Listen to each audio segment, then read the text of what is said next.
আজি বা ঠাইত মই ষ্টাৰ্ট কৰিলোঁ ভিডিঅ'টো। আজি বাই ৰাতিপুৱা শুই উঠি গাড়ী শিকাৰ কথা আছিলে।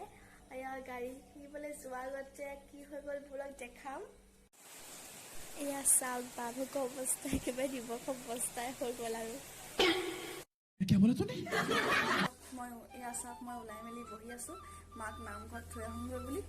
কিমান দিন মা হোৱাই নাই ওলাই। যিহেতু অথনি নামঘৰলৈ যাবলৈ লৰালৰি হোৱাত মই মাক নামঘৰত থৈ আহিলোগৈ। তেতিয়া নামঘৰলৈ যাওঁতে যিটো ভিডিঅ'টো কৰা নহ'ল তাৰপিছতে মই ঘৰ আহি দেখিছোঁ। এয়া চাওক আজি আমাৰ ঘৰলৈ আলহী আহিল। সকলো কথা পতাত ব্যস্ত হৈ আছে।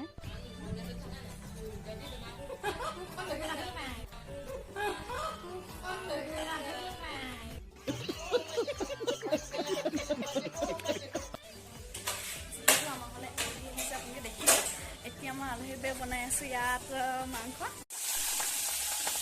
এয়া মই মাংস চব্জি এইফালে বনাই আছোঁ আৰু এইফালে বাই বনাই আছে মাছ। এয়া মোৰ বৰ্তমান মাংস ভাজি হৈ গ'ল। খাই বৈ আলহী যোৱাৰ পিছত ভণ্টি আৰু মই আহিলোঁ আমাৰ পিছফালে পথাৰলৈ। এয়া ভণ্টিয়ে ফটো মাৰিবলৈ ষ্টাৰ্ট কৰি দিলে। আমি য'লে নাযাওঁ কিয় ধুনীয়া জেগা দেখিলেই হ'ল আৰু তাই ফটো মাৰিবলৈ লাগিয়ে যায়।